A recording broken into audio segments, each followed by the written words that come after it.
Hallelujah! Good morning to each and every one of us. Magandang umaga sa mga kapatiran sa Pilipinas. At ganoon din po sa saan man ako ng mundo, sa West. Magandang gabi. At maraming salamat sa Panginoon sapagkat binigyan po tayo ng pagkakataon na magkita-kita kahit po dito sa Zoom. Hallelujah! So, bago po tayo magsimula, tayo muna po ay samahan niyo ako sa maikling panalangin. Hallelujah, Panginoon, maraming pong salamat sa oras na ito na tinipon mo po kami sa iyong presensya. Salamat sa Espiritu, ikaw po ang mauna at magturo sa amin kung ano po ang mensahe mo sa bawat isa sa amin. Maraming pong salamat, Panginoon. At bigyan mo po kami ng spiritual na paunawa upang sa ganun po ang inyong mensahe sa araw na ito ay aming po matanggap at may sa pamuhay. Maraming salamat. Even me, Lord, as your vessel, deliver your message, O God. I ask the Lord that you hide me behind your cross. That it is only you who could manifest in the life of all the people. Father, thank you. Glorify you. This is our prayer in Jesus' name. Amen and amen. Hallelujah. So, tayo po ay mag-aaral ulit sa salita ng Panginoon. Ang ating pong pag-aaralan ay ganap ng kalayaang mamuhay kay Kristo. Amen? So, ating pong text sa Colossians chapter 2, verse 6 to 8. Sabi niya po, ito yamang tinanggap na ninyo si Kristo bilang Panginoon, mamuhay kayo na may makikipag-isa sa Kanya. Yan. Magpakatatag kayo at isalid ninyo sa Kanya ang inyong buhay. Magpakatibay kayo sa pananampalatayang itinuro sa inyo at lagi kayong magpasalamat sa Diyos. Mag-ingat kayo upang hindi kayo mabihag ni numan sa pagmamagitan ng walang kabuluhang karunungan at pandaraya na ayon sa mga tradisyon ng mga tao at mga alituntunin ng mundong ito, at ang mga ito ay hindi ayon kay Kristo. So, sinabi po, nang tinanggap po natin ang Panginoong Jesus sa ating buhay, ay ang sabi niya po, dapat po tayo ay mamuhay na may pagkikipag-isa sa Kanya. So, ibig kong sabihin, nung tinanggap po natin ang Panginoong Yesus sa ating buhay, alam po natin kung ano ang buhay na meron ang Panginoong Yesus. Amen? Dahil sabi niya, magpakatibay kayo sa pananampalatayang itinuro sa inyo. Wala po lang tinanggap niya ang Panginoong Jesus sa inyong buhay ay sinasabi niya na po na tayo po ay magpakatatag at isalid natin ang buhay sa Kanya. Amen? At dahil sa araw-araw o sa every time na meron pong teaching, tinuturo sa atin kung paano po mamuhay nang naayon sa kagustuhan ng Panginoon, na magmula sa umpisa na tinanggap po natin siya, ay alam ko po na sa mga oras na ito, hindi lang po sa ngayon kayo nakapakinig ng kanyang salita, bagros, wala pa po sa umpisa. At alam ko na ang ating pananampalataya ay nag-grow, nagkaroon na po ng matatag.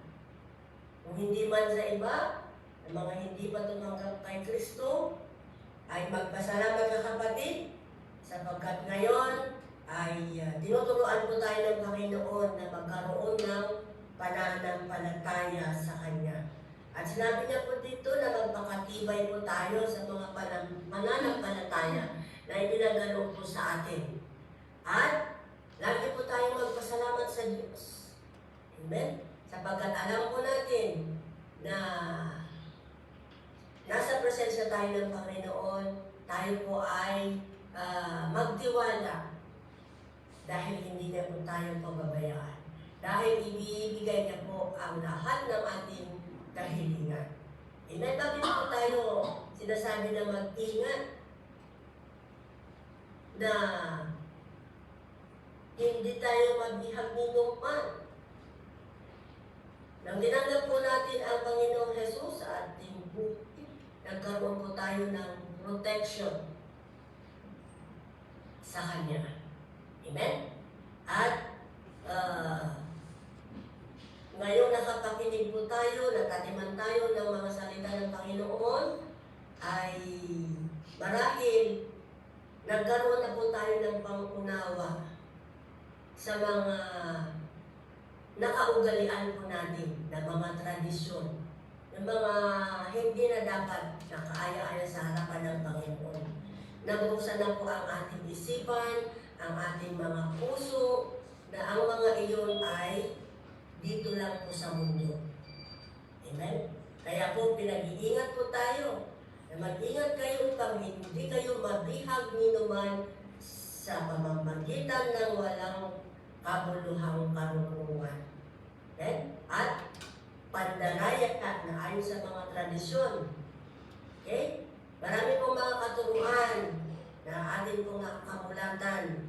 Kung hindi pa natin nalalaman ang katotohanan ng tungkol sa Panginoong Yesus, ay alam ko po na marami pa ang mga naniniwala sa mga lumang tradisyon. Okay? Kaya po, ang sabi po sa kanyang salita na tayo po ay pinag-iingat upang sa ganun po ay hindi na po tayo muling madaya o mabigyan man ng anumang klase ng tradisyon na atin po nakamulatan. Amen? Dahil iyan po ay hindi po kaaya-aya sa harapan ng Panginoon. Amen? Bakit po tayo pinag-iingat ng pagmagihag sa mga makamundong tradisyon? Bakit po tayo pinag-iingat? Una po, na dahilan kung bakit po tayo pinag-iingat. Sabi po sa Ephesians chapter 6, verse 12, sapagkat hindi tayo makikipaglaban sa mga tao. Okay? Kundi sa mga pinuno, sa mga may kakapangyarihan, at sa mga tagapamahala ng kadilimang umiiral sa sanlibutan ito. Ang mga hukbong espiritual ng kasamaan sa imbakawi. Okay? Sabi po, hindi po, for our struggle is not against flesh and blood. Sabi niya, hindi po tayo nakikipaglaban sa laman at dugo, kundi laban sa mga pamunuan. Marami po klase ng pamunuan. Amen? Laban sa mga kapangyarihan, laban sa mga nagmamahala ng kadiliman sa sanlibutan. Marami po mga espiritu na hindi po natin maintindihan dito sa ibabaw ng lupa. At mga espiritu ng kasamaan. Hindi lang po dito, kung hindi sa mga kalawakan. Amen? Kaya po tayo ay ingat upang sa ganun po ang ating buhay ay maging katulad kay Kristo na mamuhay na may pagpapala. Hallelujah? Kaya po tayo ay pinag-iingat dahil sa mga panahon po ngayon ay nasa end times na po tayo. Nasa mga huling panahon na po tayo at kailangan po nating pagsikapan na ang ating pong buhay ay naaayon sa kagustuhan ng Panginoon. Amen? Dahil kung ang iyong pananampalataya ay mahina pa, wala pang hindi pa nag-mature mula nang tinanggap mo ang Panginoong Jesus. Sinasabi po dapat po ay mapatatag ang ating pananampalataya ay mula sa oras na ito, mga kapatid. kailangan ilingid natin sa Panginoon na mapatatag pa po ang ating pananampalataya. Dahil habang nandito po tayo sa lupa, ay marami po tayong pagdadaanan na pagsubok. Marami po tayong pagdadaanan na mga bagay na hindi kaaya-aya sa Panginoon. At yun po ang nakakapagbigay po sa atin na tumalikod sa Kanya. Kaya po, pinag-iingat po tayo sa bawat gagawin, sa bawat pakikipag-usap natin, o bawat napapakinggan natin na hindi kaaya-aya sa Panginoon, ay iwaksin po natin ang mga yun. Sapagkat iyon po ang magbibigay sa atin na lumayo at hindi po tayo lalabo sa ating pananampalataya kay Kristo. Kaya nga po tayo ay pinag-iingat upang ang ating pakikipaglaban sa makamundong bagay ay hindi po tayo po ay magtatagumpay. Ma-overcome po natin ang lahat ng mga yun, lahat ng mga trials, lahat ng mga testings, lahat ng mga bagay na nandito po sa mundo ay lalabanan po natin. Amen? Kaya po, pinag-iingat po tayo sa ating mapapakinggan, sa ating mga nakakasalamuha, at ang mga dapat natin pulutin ay ang mga salita na itinuturo po sa atin ng Panginoon. Amen? At pangalawa po, na dahilan kung bakit tayo po ay pinag-iingat, sabi po sa Colossians chapter 2, sa verse 9 po, na ating po text, ituloy natin. Sabi nga dyan, sapagkat ang buong kalikasan ng Diyos ay na kay Kristo sa kanyang pagiging tao. Kaya nga po pumunta ang ating Panginoong Jesus. Nagkatawang tao siya upang maipakita o magbigay halimbawa sa atin. Amen? Na iyon po ang ating susundin, na iyon po ang ating gagawin, iyon ang ating gagayahin. Amen? Kaya ang sabi niya nga po ay ang buong kalikasan ng Diyos ay na kay Kristo. Kung wala ka kay Kristo, lahat ng bagay ay wala. Lalo-lalo na po ang ating kaligtasan. Amen? Kaya po, nalubos ang inyong buhay sa pamamagitan ng inyong pakikipag-isa sa Kanya na siyang nakakasakop sa lahat ng kapangyarihan at pamamahala. Amen? Kaya po, magiging ganap po ang ating pakikipag-isa kay Kristo kung lahat ng Kanyang mga itinuturo sa atin sa pamamagitan ng mga salita na atin pong napapakinggan sa tuwing tayo po ay dumadalo sa mga ganitong gawain ay napapalakas po tayo. Okay? Nabibigyan po tayo ng pakikiisa dahil siya po ang naging example nung siya po ay nandito sa lupa. Lahat ng kanyang ginawa ay upang iyon po ang ating tularan para tayo po ay maging katulad sa Kanya. Dahil ang sabi niya nga po, that for in Christ all the fullness of deity lives in bodily form. Okay? Sa ating pong pamamagitan ng ating gawa. Amen? Hallelujah!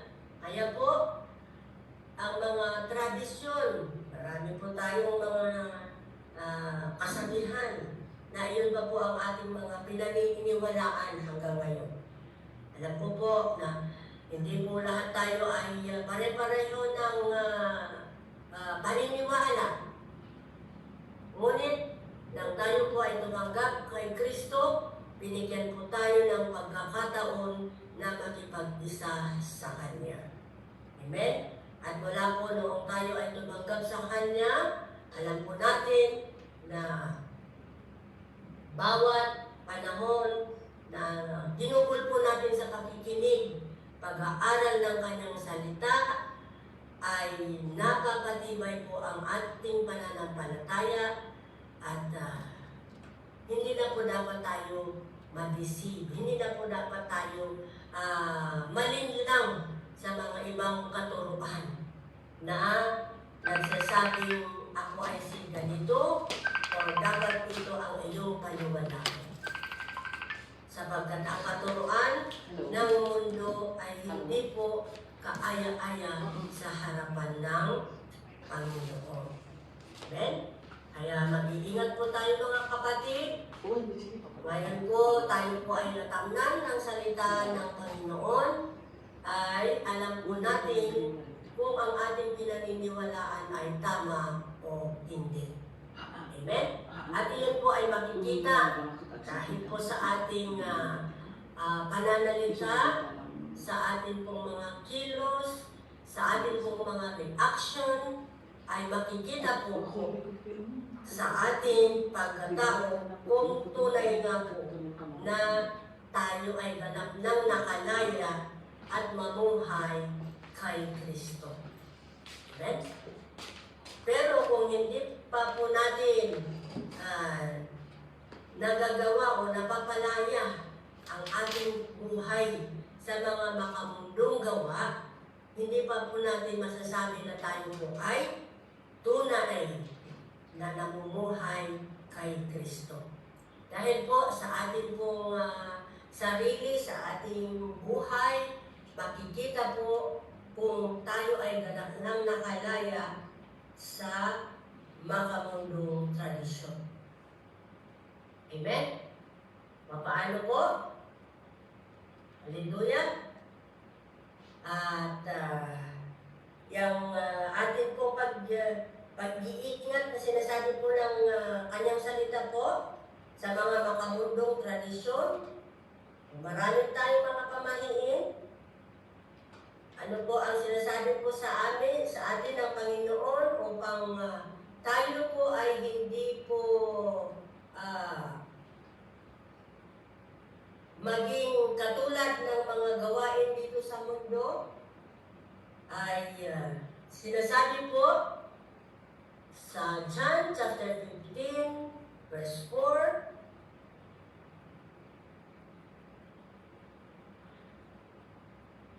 manatili kayo sa akin at ako'y mananatili sa inyo. Hindi makakapamunga ang isang sanga malibang nakakabit ito sa puno. Ganon din naman, hindi kayo makakapamunga kung hindi kayo mananatili sa akin. Hallelujah! Yan po. Kung hindi po tayo mananatili kay Kristo, lahat po, hindi po yun mamumunga ng maganda.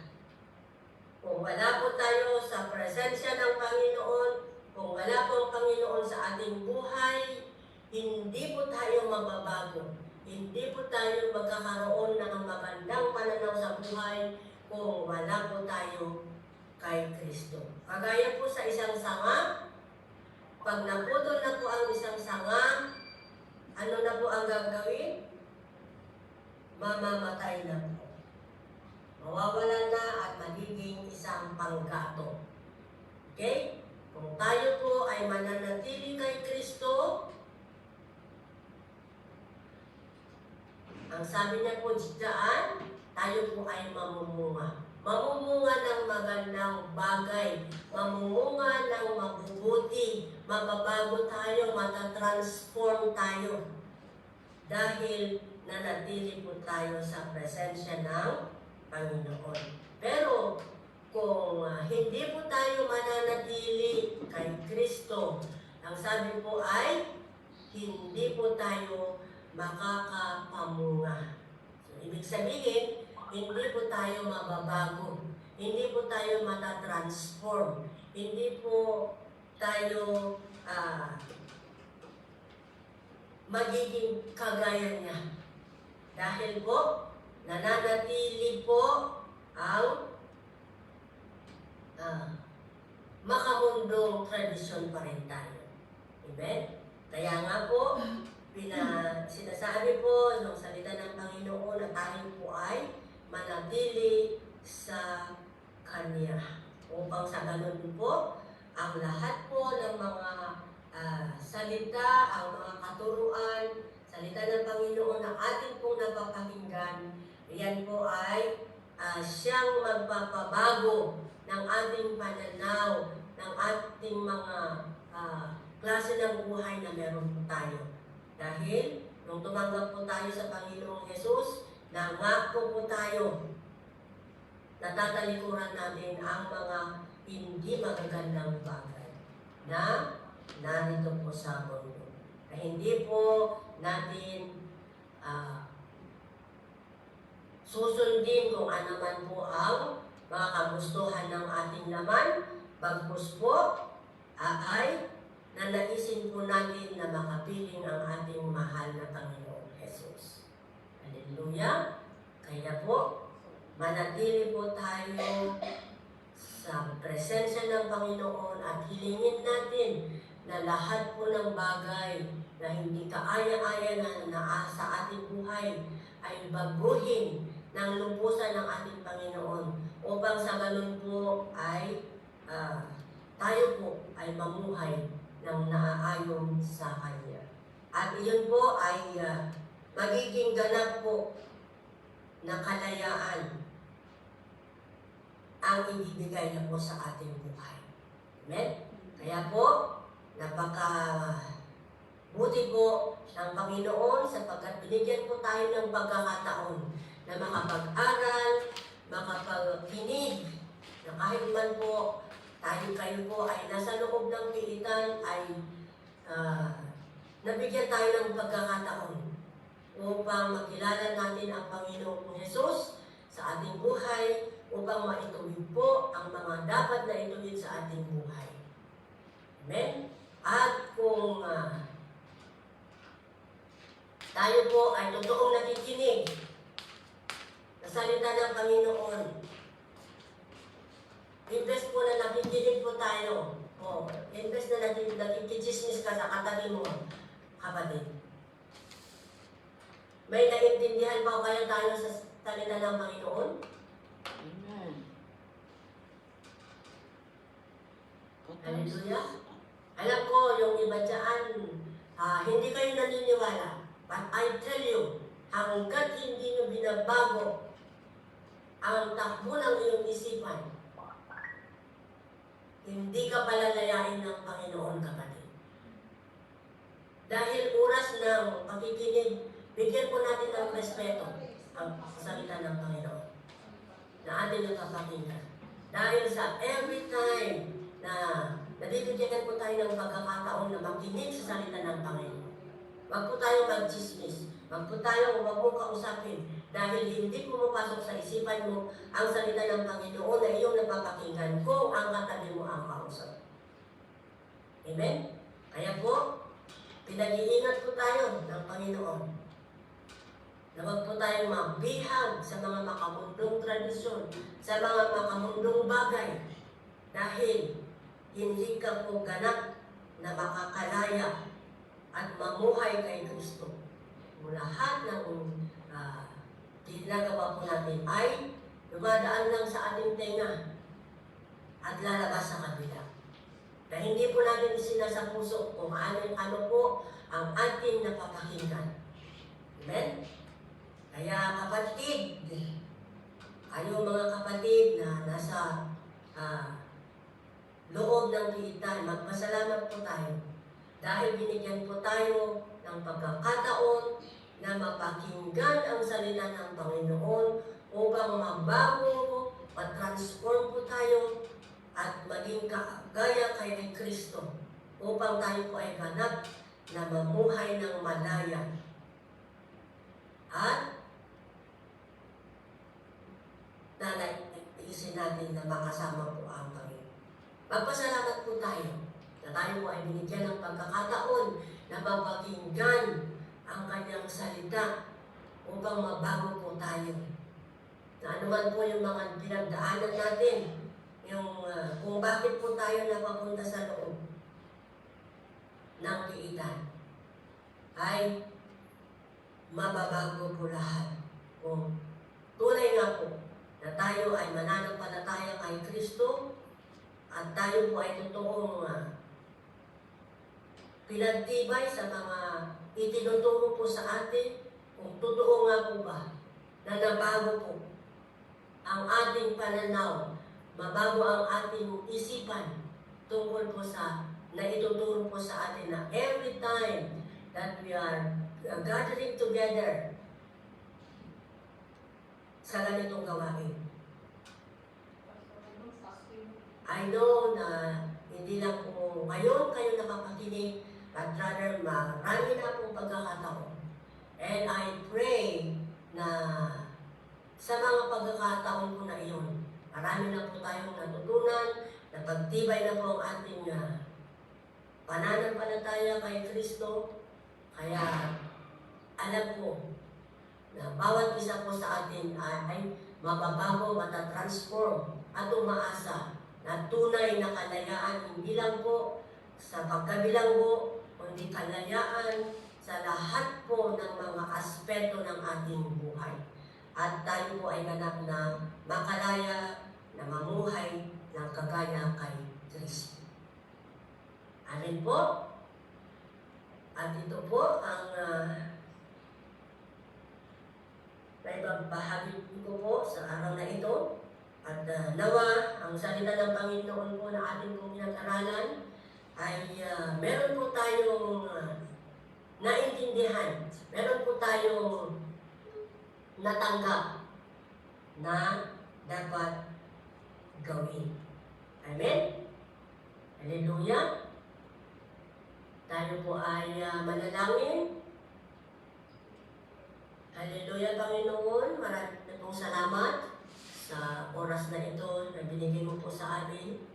Salamat sa buhay ng mga kapatirang PDLs at sa mga wardens at sa mga jail officers na tunay po na nakinig at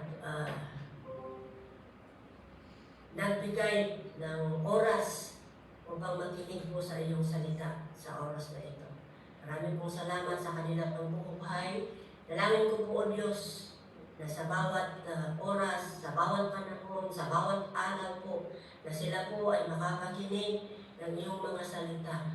Dalangin ko o Diyos na iyon po ay siluhan mo sa kanilang puso, sa kanilang isipan, upang sa ganun po ay maitanim sa kanila, Panginoon, na sa araw-araw ng kanilang pamumuhay, na sa loob man po sila ng rehas. But Lord, this is my prayer, O God, na may continue, Father, to minister unto them. Kahit po na sa loob, Panginoon, bigyan mo po sila, Panginoon, ng lubusang magkaunawa sa iyong mga salita upang mabago po, mag-transform lahat ng pananaw po ng kanilang buhay, sa lahat po ng aspeto ng kanilang buhay, upang sa ganun po ay sila po ay mamuhay ng naaayon po sa iyong kagustuhan. Panginoon, salamat po, Panginoon. At ibinibigay ko po lahat sa iyo, lahat ng papuri at pagsamba sa pangalan ng Panginoon Jesus. Amen. Amen. Back to MC. Amen. Isang atong palakpak sa ating Panginoon, mga kapatid. Praise the Lord.